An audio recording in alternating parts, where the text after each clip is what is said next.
मैंने सुना था कि बंगाली तेल का इस्तेमाल ज्यादा करते हैं। मैं इसी वजह से बंगाली से बहुत खौफ खाती थी।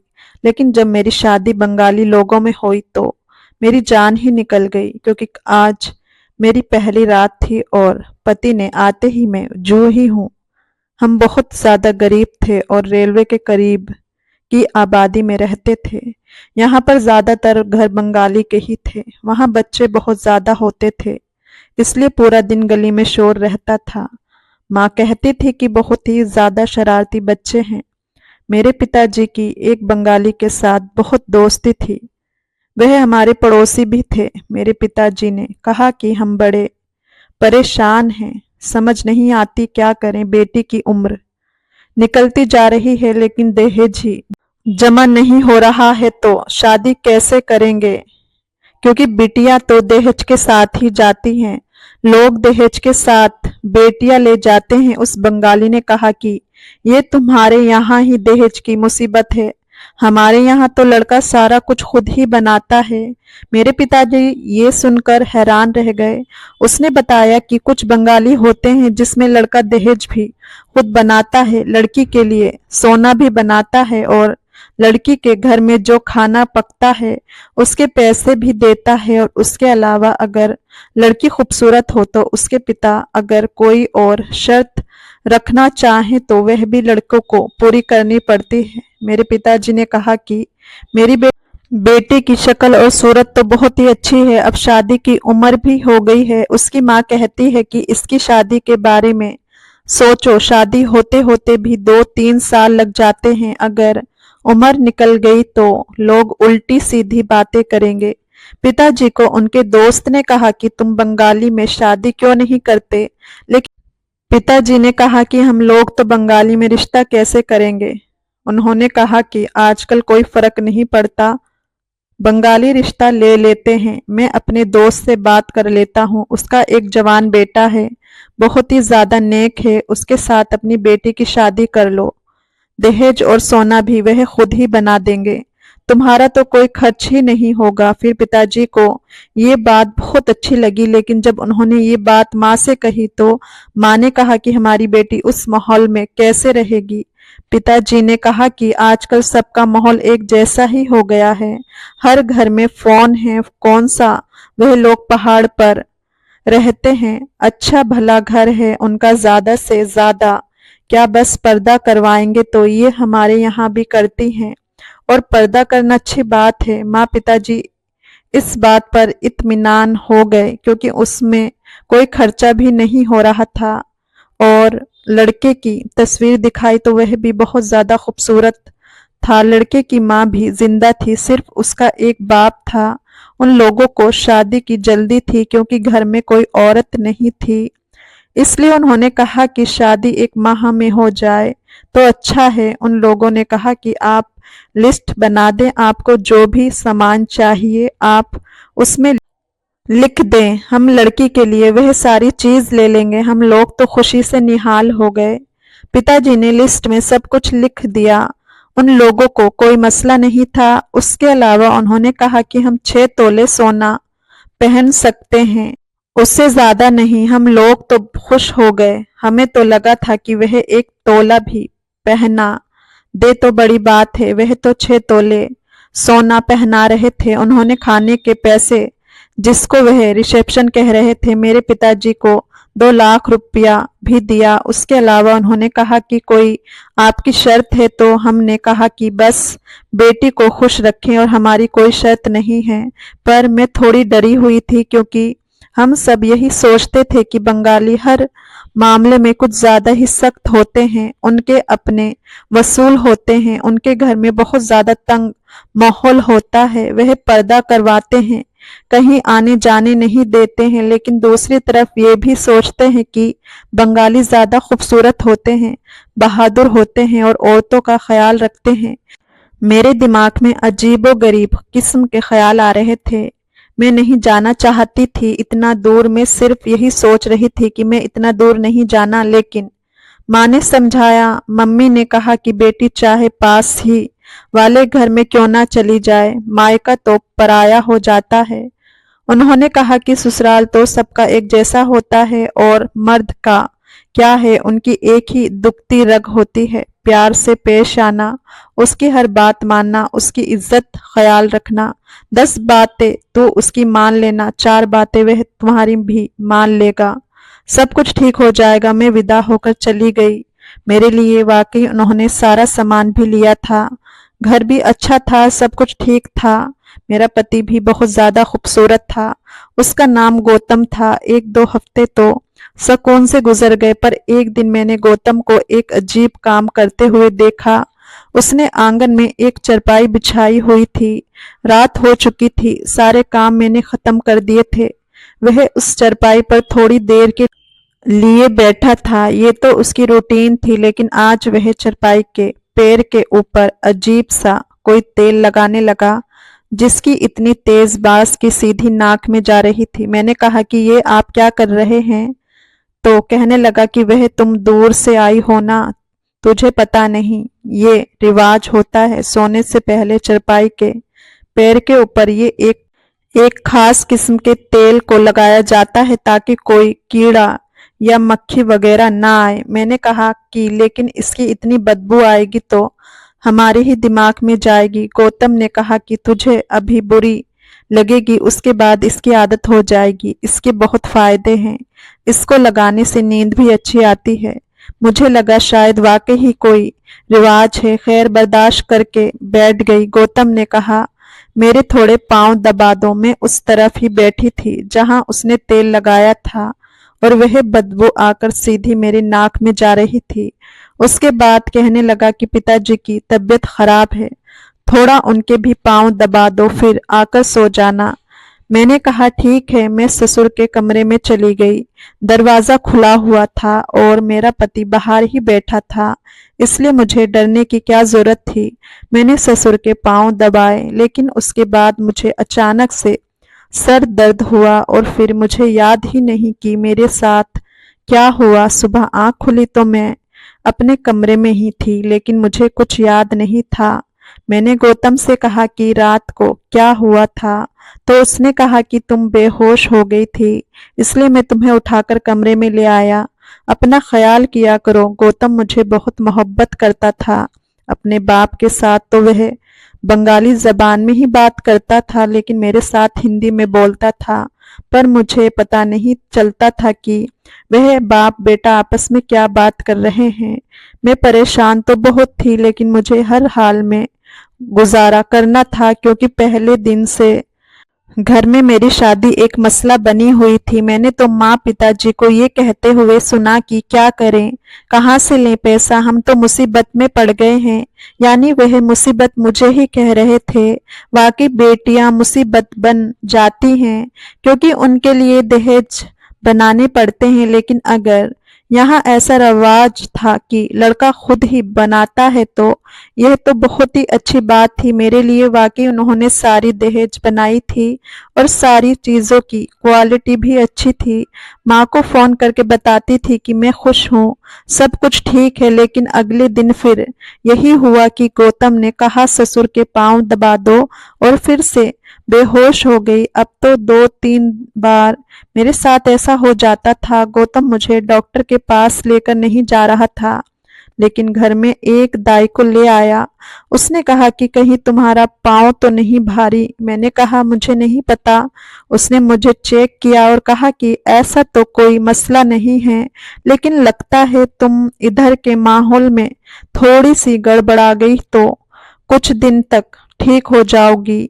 यहाँ का पानी, मिट्टी, हवा, यहाँ की खुराक, सब कुछ तो अलग है। अब थोड़ा टाइम लगेगा तुम्हारे जिस्म को सेट होने में, इसलिए परेशान नहीं होना बेटी।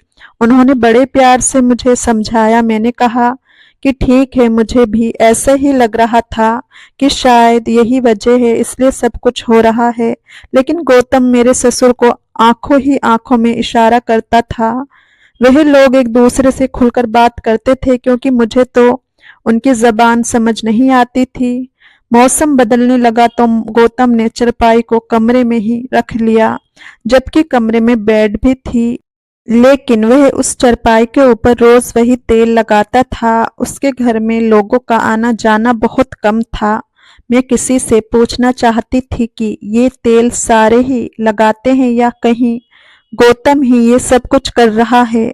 हफ्ते में 4 बार मैं बेहोश हो रही थी। अभी तो मेरा खाना पीना भी ठीक था कि उनके घर में तो हमेशा मछली ही बनती थी। हमारे घर में इतनी दौलत नहीं थी। हम लोग दाल खाकर ही गुजारा करते थे। यहाँ आकर तो मेरी सेहत अच्छी होनी चाहिए थी, लेकिन ये सब कुछ क्यों हो रहा था? यहाँ की औरतें मुझे अजीब नजरों से देख रही थी। ऐसा लगता था कि किसी जानवर को चिड़ियाघर में बंद कर दिया है और सारे उसे देख रहे हैं। वे कह रही थी कि कहाँ से लाए हो उसको, ये यहाँ पर कैसे रहती है? वैसे इस हवाले से मुझे कोई मसला नहीं था। मेरा पति मुझे अपने साथ कहीं लेकर नहीं जाता था। अगर मुझे बाजार जाना होता तो मुझे किसी औरत के साथ भेज देता था, लेकिन मुझे इस बात से कोई मसला नहीं था। मैं वैसे भी उसके हाथ से अपनी पर्सनल चीज तो नहीं ले सकती थी। ससुर भी अपने काम से काम रखते थे। खाना पीना उस घर का अच्छा था। जिंदगी गुजर रही थी, लेकिन ये जो कुछ भी हो रहा था उससे मैं काफी परेशान थी। और फिर एक दिन कुछ ऐसा हुआ कि मेरे दिल में एक बहुत बड़ा शक बैठ गया। एक दिन मैं सुबह उठी तो मेरे चेहरे पर अजीबो गरीब निशान थे। मैंने गौतम से कहा कि ये देखो मेरे साथ क्या हुआ है। रात को तो मैं ठीक थी, पर कब बेहोश हुई थी ये किस वक्त हुआ? तो गौतम मुस्कुराकर वहां से चला गया। मैंने कहा मेरी बात का जवाब तो दे दो। कहता था कि तुम बिल्कुल बुद्धू हो, तुम्हें किसी बात का पता नहीं है। ये बोलकर वहां से चला गया और मैं हैरान रह गई, क्योंकि मुझे याद नहीं था कि वह सब कुछ कब हुआ था। एक बार एक औरत घर आई। मेरे ससुर भी नहीं थे और गौतम भी बाहर था। उसने मुझे कहा कि चीनी, तो मुझे समझ आ गई कि वह शक्कर मांगने आई है। फिर मैंने उसे चीनी दे दी तो उसने चारपाई की तरफ देखा और कहा कि ये क्या हुआ है? मुझे उसकी समझ नहीं आ रही थी, क्योंकि तेल लगाने की वजह से चारपाई का सारा पाया बिल्कुल ही गंदा हो गया था। मैंने कहा कि वह तेल इस पर लगाते हैं इसलिए। तो बोली, कौन सा तेल? मैंने कहा कि जो यहाँ पर लगाया जाता है वही वाला। उसने कहा ऐसा तो कुछ भी नहीं होता, इधर उसको धोल दो, नहीं तो चारपाई खराब हो जाएगी। वह कच्ची पक्की हिंदी में बोल रही थी। मुझे उसकी ज्यादा बातें समझ नहीं आई, लेकिन मुझे इतना जरूर समझ आ गया कि वह ये कहना चाह रही थी कि इस पर तेल क्यों लगाया है। और जिस तरह वह हैरान हुई थी उसका मतलब कि यहाँ पर ऐसा कुछ नहीं होता था। फिर गौतम ये सब कुछ क्यों कर रहा था, ये मेरी समझ से बाहर था। मैं ससुर के कमरे में जाते ही मैं बेहोश क्यों हो जाती थी? मेरे सर में दर्द होता था कि मुझे मुझे अपना आपा संभाला नहीं जाता था। रात में मैं बेहोश रहती थी। मुझे पता ही नहीं चलता था कि मेरे साथ क्या हो रहा है। शादी हुई थी। गौतम ने अभी तक मायके नहीं भेजा था। उसने कहा था कि बार बार नहीं भेज सकता। माँ पिताजी तो चुप थे, क्योंकि वह कहते थे कि हम लड़की वाले हैं, ज्यादा बात करेंगे तो तुम्हारे लिए ही मसला होगा। मेरा बहुत दिल कर रहा था यहाँ से जाने का, पर कोई जाने ही नहीं दे रहा था। शादी को 5 महीना हो गए थे। 5 माह में इंसान एक चक्कर तो लगा ही लेता है। मैं यहाँ पर परेशान भी बहुत थी, लेकिन फिर भी गौतम ने कहा कि इतनी दूर तुम्हारा घर है, फिलहाल मेरे पास किराए के पैसे नहीं हैं। अगले महीने में तुम्हें ले जाऊंगा, फिर बेशक 3 महीने तक रहना, मुझे कोई फर्क नहीं पड़ेगा। मैं इस बात पर खुश हो गई कि चलो देर से ही सही, पर महीने के लिए जाऊंगी। पर जाने से पहले मुझे ये जरूर जानना था कि इस घर में क्या हो रहा था। एक दिन गौतम से कहा कि दिल घबरा रहा है, तो उसने कहा कि पास वाली आंटी के घर चली जाओ। उनके पास गई तो उनकी बहू पढ़ी लिखी थी। उसके साथ थोड़ी बहुत बातचीत भी हो गई। उसने कहा कि कैसी हो? तो मैंने कहा ठीक हूँ। उसने कहा कि अच्छी बात है, तुम्हारा पति अपने बाप पर नहीं गया। मैंने कहा क्या मतलब है? बोली, तुम्हारा ससुर बहुत ही जालिम आदमी है, सारी जिंदगी अपनी बीवी को मारता रहा। यहाँ तक कि मार मार कर उसकी जान ले ली। उसकी चीखों की आवाज़ पूरे मोहल्ले में आती थी। मैं सुनकर हैरान रह गई।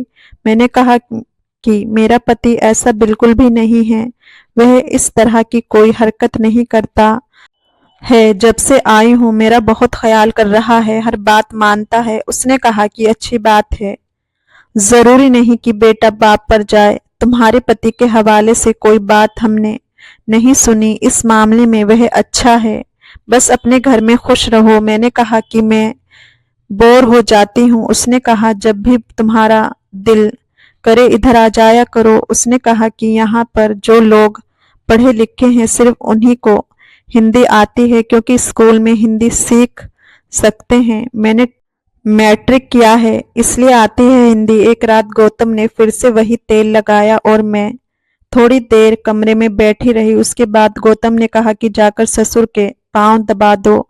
जब ससुर के कमरे में गई तो वह बेड पर लेटे थे, पर उनके पांव दबाने से पहले ही मेरा सर चक्कर आने लगा था और मैं फौरन बेहोश हो गई थी। लेकिन मैं बेहोश सिर्फ उनके सामने हुई थी। दरअसल मैंने अपने नाक में रुई डाल ली थी और मैं मुंह से सांस ले रही थी। मैंने ये प्लान बनाया था, मैं देखना चाहती थी कि क्या होता है। जब नाक में रुई डाली तो उसके बाद बिल्कुल भी बेहोश नहीं हुई। इसका मतलब कि मैं बेहोश उस तेल की वजह से ही होती थी। उसकी इतनी ज्यादा तेज बदबू थी। गौतम ने कहा था कि तुम्हें इसकी आदत हो जाएगी, लेकिन अभी तक मुझे इसकी आदत नहीं हुई थी। मैं बेहोश हुई तो मेरे ससुर ने गौतम को आवाज दी। मैं सब कुछ सुन रही थी और बेहोश होने की एक्टिंग कर रही थी। गौतम वहां पर आया और मेरे ससुर ने कुछ कहा। शायद उनका मतलब था कि ये बेहोश हो गई है, उसे उठाकर ले जाओ। यानी वह मेरे साथ ऐसा कुछ नहीं कर रहे थे। मैं बेहोश हो गई थी तो मुझे उठाने के लिए मेरे पति को बुलाया था। लेकिन मैं हैरान रह गई कि मुझे मेरे पति ने उठाया तो अपने कमरे में नहीं ले गया, बल्कि मुझे मेरे ससुर के बिस्तर पर लेटा दिया और खुद कमरे से बाहर चला गया। मुझे नहीं पता था कि क्या हो रहा है, क्योंकि मेरी आंखें बंद थी, लेकिन कमरे में सिर्फ मैं और ससुर थे। मुझे थोड़ी हलचल की आवाज आई, शायद वह बाथरूम में गए थे। मैंने उठकर दरवाजा खोला और देखा कि गौतम तो बाहर सुकून से बैठकर अपने मोबाइल में बिजी था। मुझे अपने बाप के साथ कमरे में बंद करके इसका क्या मतलब था, मैं समझ गई थी। मैंने शोर करना शुरू कर दिया और पास वाली उस दाई माँ के घर चली गई जो मुझे चेक करने के लिए आया करती थी। मैंने उनको सब कुछ बता दिया। उसकी बहू को मेरी जुबान समझ आ रही थी। वह लोग हैरान रह गए और मैंने वापस जाने से इनकार कर दिया। वहीं से फोन करके अपने पिताजी को बुलाया। उन्होंने कहा कि जल्दी आ जाएंगे, पर उनको तो आते सुबह हो गई। मेरे पिताजी पुलिस में कंप्लेंट कराने चाहते थे, लेकिन उन्होंने कहा कि इधर पुलिस कंप्लेंट नहीं चलती, यहाँ पंचायत होती है। शाम तक पंचायत बैठ गई। मुझे वहां पर जाने की इजाजत नहीं थी, लेकिन मेरे पिता गए थे और उन्होंने पंचायत में जाकर सब कुछ बता दिया था।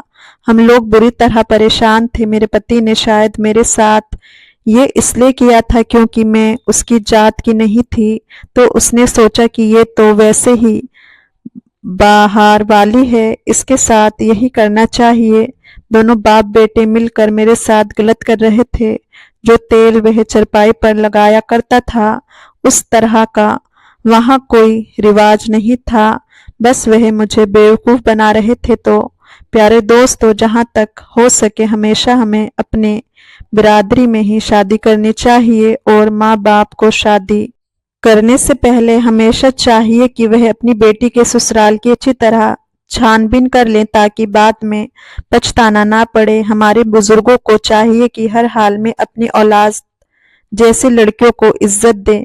क्या आप मेरी बात से एग्री करते हैं? अपनी प्रतिक्रिया कमेंट बॉक्स में जरूर साझा करें। दोस्तों, कहानी अच्छी लगी हो तो वीडियो को लाइक, चैनल को सब्सक्राइब जरूर करें।